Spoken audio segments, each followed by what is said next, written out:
During a 50-year period from 235 to 284, the Roman Empire faced significant internal and external threats.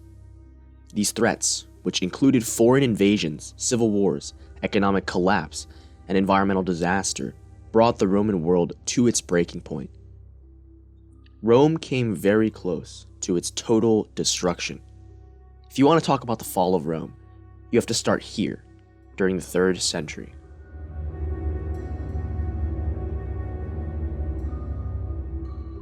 Alexander Severus, the last of the Severan dynasty, is dead. Rising to take his place was a man named Maximus Thrax. He was a terrifying figure, reportedly over 7 feet tall and absolutely massive. He was a Thracian, born on the frontier, and he joined the Roman army at a young age, working his way up the ranks and gaining the favor of the legions. This made the legions in Germany declare him the emperor when they assassinated Alexander in 235. Maximinus' reign was spent on the frontiers, where he crossed the Rhine and Danube to fight the Alemanni and the Sarmatians.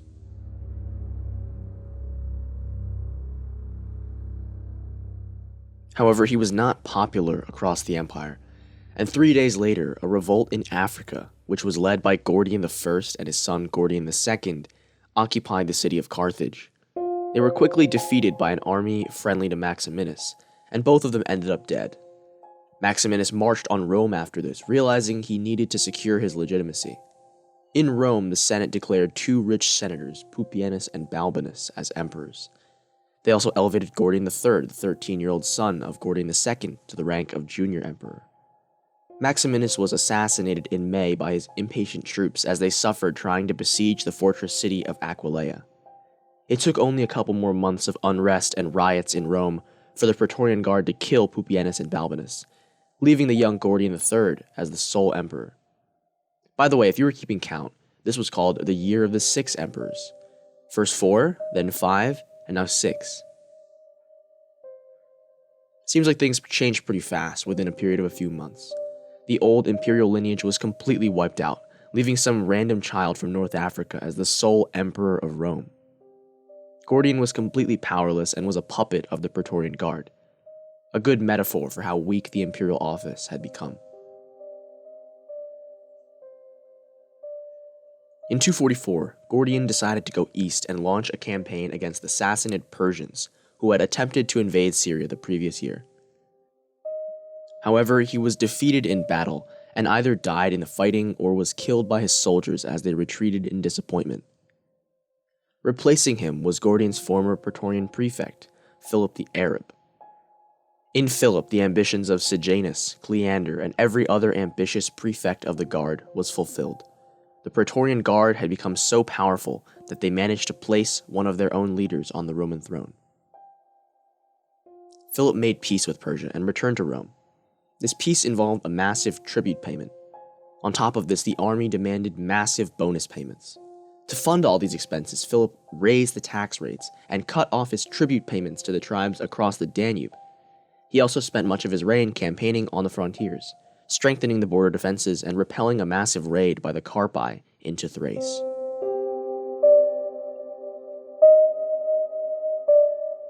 Philip made sure to be back in Rome by 248.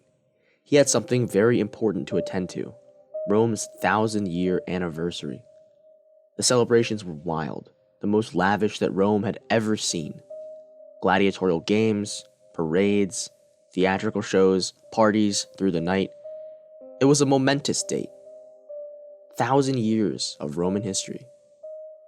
And it was a spectacular distraction from Rome's fundamental issues.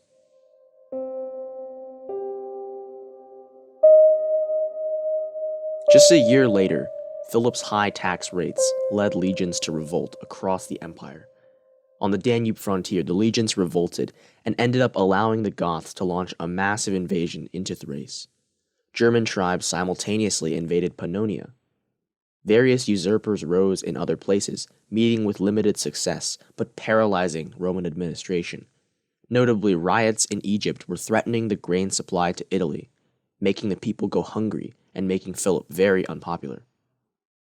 Philip sent a popular senator, Decius, with a senatorial mandate to command the legions in Thrace, where he managed to repel the Gothic invasion. However, his next move was to make himself emperor and march on Italy, where he crushed Philip in a battle and marched into Rome triumphant.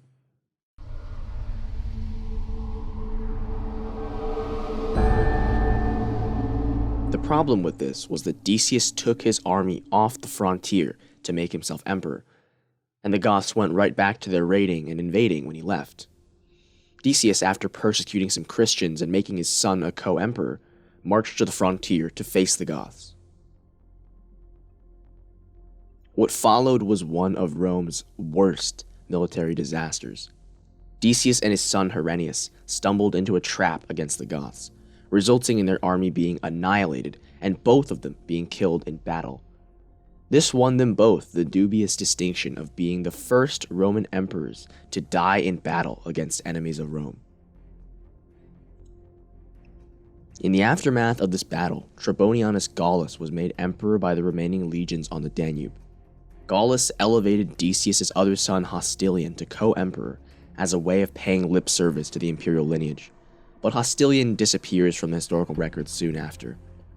Perhaps he was quietly killed. He also elevated his own son, Volusianus, who does not disappear from the historical record. Gallus' reign saw more disasters for Rome. The Persians invaded Armenia and Syria multiple times, finding great success and sacking some of Syria's major cities.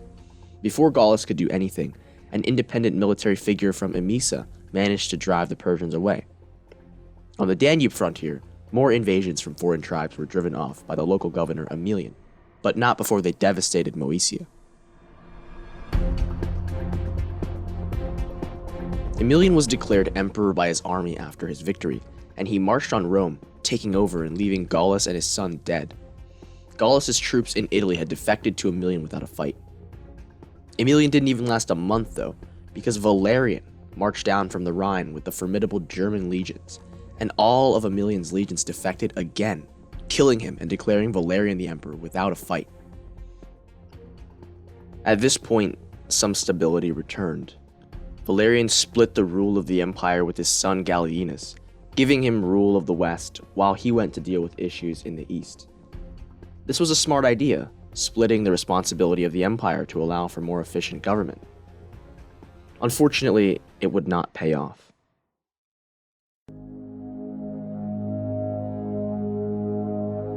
Things got really bad when Valerian decided to face the Persians in a major battle.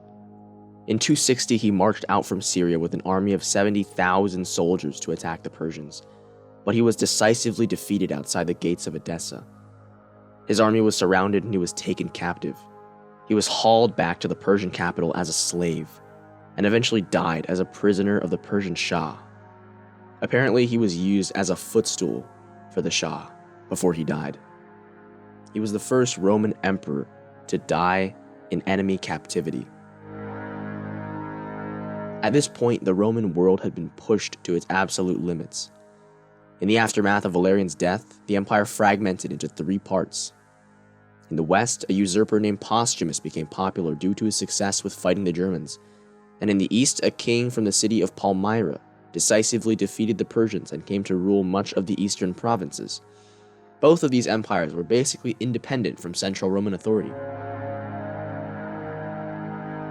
I've only covered Rome's politics thus far, but I have to consider some other decisive factors that contributed to Rome's weakness and fragmentation. First, Rome was a victim of environmental shifts. During the high points of the empire, the Roman Mediterranean experienced a period of favorable climate, known as the Roman climate optimum. After temperatures began falling and things became drier around the year 200, agricultural yields fell and economic productivity suffered. Famines were more common, food distribution became more difficult, and surpluses dwindled.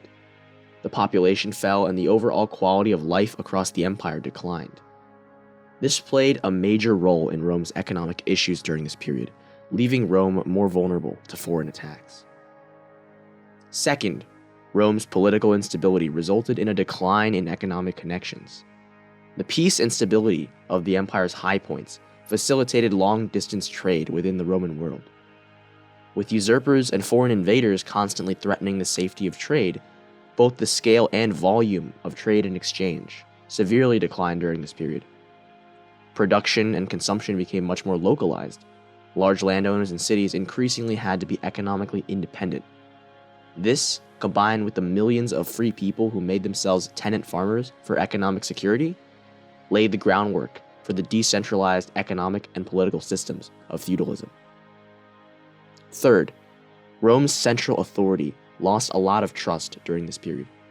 The repeated failures of imperial power to guarantee safety, security, and prosperity to its respective constituents across the Mediterranean resulted in a loss of faith in the central government's ability to do anything. This is why the West and the East split off by themselves in 260, because they were doing a much better job defending their cities and provinces than the emperor ever could. The issue of coinage debasement further illustrated the central government's inability to produce an effective medium of exchange. The end result of all of this was that Rome was becoming more divided along sectional lines, more locally focused, and less culturally unified. The Roman world was beginning to come apart at the seams. Finally, a massive outbreak of some disease hit Rome around the year 245. Historians have called it the Cyprian Plague, and there is still plenty of speculation on what the disease actually was, but it most likely killed millions across the empire over the course of a couple decades, further exacerbating the decline of trade, the weaknesses and manpower shortages of the military, and the productivity of the economy. The 3rd century crisis could never have been such a crisis if Rome only had to worry about foreign invasions and civil wars. It was everything else going on behind the scenes, much of it far more important to Rome's long-term condition than petty politics, that brought the Roman world to its knees. This is where we will leave Rome, on the eve of its near total political fragmentation, economic collapse, civil wars, disease, and a divided world.